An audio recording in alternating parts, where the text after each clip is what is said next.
Ranchi police लगातार झारखंड और झारखंड की राजधानी रांची को नशा मुक्त बनाने के प्रयास कर रही है और इसी के तहत लगातार जिस तरह से नशे व्यापारियों पर कार्रवाई की जा रही है, इसको देखते हुए जो है सो गुप्त सूचना मिली थी कि तमाड़ थाना क्षेत्र अंतर्गत बंगाली टोला में नशे का खरीद बिक्री हो रहा और इसी को लेकर जो सो रांची पुलिस के द्वारा एक टीम का गठन किया गया और वहां पर जाकर जब छापामारी की गई तो 2 लोगों को गिरफ्तार किया गया और 15 ग्राम ब्राउन शुगर बरामद की गई। मौके पर क्या कुछ जानकारी दी गई, आइए आपको सुनाते हैं। देखिए, कल देर रात वरीय पुलिस अधीक्षक महोदय को एक गुप्त सूचना प्राप्त हुई थी कि तमाड़ थाना क्षेत्र अंतर्गत एक बंगाली टोला है, वहाँ पर कुछ व्यक्तियों के द्वारा जो मादक पदार्थ है उसकी खरीद बिक्री की जा रही है। उस उक्त सूचना का सत्यापन एवं आवश्यक कार्रवाई हेतु वरीय पुलिस अधीक्षक महोदय द्वारा एक SIT टीम का गठन किया गया था और उस SIT टीम में जो SDPO बुंडू हैं, थाना प्रभारी तमाड़ और अन्य पुलिस पदाधिकारी शामिल थे।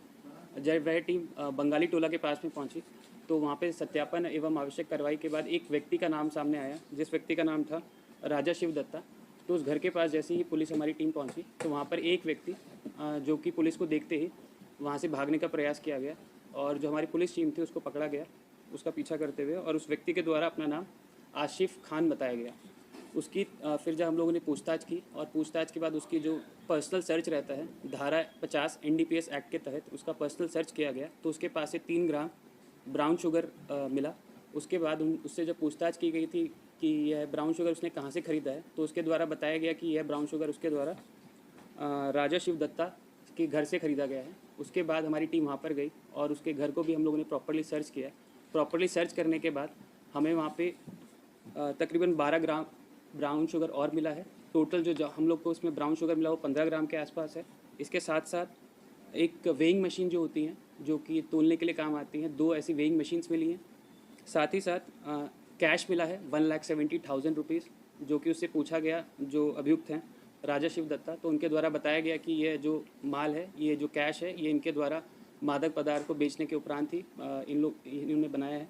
उसके अलावा एक मोबाइल भी मिला है। मोबाइल में हमें काफ़ी चीज़ें मिली हैं जिससे पता चल रहा है कि ये जो माल थे, जो मादक पदार्थ थे, वो कहाँ से खरीदते थे और किस किस को बेचा करते थे, उस पर भी हम लोग अभी काम कर रहे हैं। रही इन लोग की जो आपराधिक इतिहास है, इन दोनों में से किसी भी व्यक्ति का आपराधिक इतिहास नहीं रहा है और पूर्व में भी इनके बारे में हमें कुछ ना कुछ सूचना मिलती थी, बट जब भी हम लोग के द्वारा रेड किया जाता था तो जो सीज़र रहता था वो नहीं मिल पाता था। बट इस बार जो सूचना मिली उस पर हम लोगों ने त्वरित कार्रवाई करते हुए इन लोग के पास से जो भी 15 ग्राम के आसपास ब्राउन शुगर है वो जब्त किया है और जो बाकी चीज़ें वो भी जब्त की हैं और अभी इन्हें हम लोग न्यायिक हिरासत में भेज रहे हैं। और इसके बाद हम लोग इन्हें पुलिस रिमांड पर लेने का भी प्रयास करेंगे ताकि पूरे सप्लाई चेन के नेटवर्क को समझा जा सके कि ये लोग सप्लाई कहाँ से करते हैं और किस किस को बेचा करते हैं, ताकि पूरे नेटवर्क पे हम लोग अच्छे से काम कर सकें। नहीं मैम, उसमें जैसे मैंने बताया कि दोनों में से किसी का भी आपराधिक इतिहास नहीं है। सर, कितने दिनों से ये काम में इन लोग लिप्त थे क्या? देखिए, जितना अभी तक समझ में आ रहा है पिछले 4-5 महीने से काफ़ी एक्टिव थे ये, और इसके अलावा तो ज़्यादा पूछताछ हम लोग अभी नहीं कर पाए हैं, तो पुलिस रिमांड पे लेंगे। उसके बाद हम लोग अच्छे से बेचने का कोई एरिया लिमिट था या कहीं पे जाकर बेचते और वहाँ पर ये चीज़ों को जाकर बेच देते हैं। देखिए, उस पर काम कर रहे हैं। 3-4 जगह का नाम आया है, 3-4 व्यक्तियों का भी नाम आया है। उस पर हम लोग कार्रवाई करेंगे और मतलब सत्यापन भी करेंगे उन व्यक्तियों का। उसके बाद उस पर देखेंगे उनके वहाँ से रिकवरी क्या है और कहाँ से लोग पूरा सप्लाई चेन नेटवर्क है हम लोग का। सर, राज्यव्यापी अभी नशा मुक्ति अभियान चलाया गया और इस तरीके के प्रकरण को लेकर के पुलिस प्रशासन लगातार खुलासा करते रहे। इन लोगों में आखिर डर क्यों नहीं कानून के प्रति जो है वो समा रहा है?